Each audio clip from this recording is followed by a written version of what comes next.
ଆଜି ଗାଗୁର ସ୍କୁଲରେ annual sports ଥିଲା ଆଉ ସ୍ପୋର୍ଟସ ଅନୁଷ୍ଠିତ ହେଉଥିଲା କୋରାପୁଟ ଷ୍ଟାଡିୟମରେ।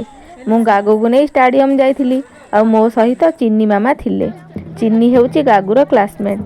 ଆମେ ପହଞ୍ଚିଲା ବେଳକୁ ପିଲାମାନେ ସବୁ ପ୍ୟାରେଡ୍ କରିବା ପାଇଁ ଛିଡ଼ା ହେଉଥିଲେ। ଆମେ ଯାଇ ନିର୍ଦ୍ଦିଷ୍ଟ ସମୟରେ ପହଞ୍ଚିଥିଲୁ ଆଉ ଗାଗୁ ଯାଇ ବି ତା କ୍ଲାସ ଲାଇନରେ ଛିଡ଼ା ହୋଇଥିଲା। ଗାଗୁର ତ 2 କ୍ଲାସ୍। ଉପର କ୍ଲାସର ପିଲାମାନେ ପ୍ରଥମେ ପ୍ୟାରେଡ୍ କରିଥିଲେ।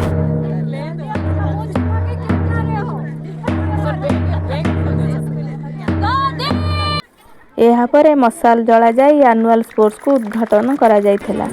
ତାପରେ ଗୋଟେ ପରେ ଗୋଟେ ଇଭେଣ୍ଟସ ଅନୁଷ୍ଠିତ ହୋଇଥିଲା। ଆମେ ପ୍ୟାରେଣ୍ଟସ୍ ମାନେ ବସି ଖେଳ ପ୍ରତିଯୋଗିତା ଦେଖୁଥିଲୁ ଏବଂ ଏନ୍ଜୟ କରୁଥିଲୁ। ଗାଗୁ ଆମର ଖେଳି ଖେଳି ପୁରା ହାଲିଆ ହୋଇପଡ଼ିଥିଲା। ଏହିପରି ଆଜି ଗାଗୁର ସ୍ପୋର୍ଟସ ଡେ ଥିଲା। କହିବାକୁ ଗଲେ ଆଜିର ଦିନଟି ଗାଗୁ ପାଇଁ ଓ ମୋ ପାଇଁ ପୁରା ଆନନ୍ଦଦାୟକ ଥିଲା।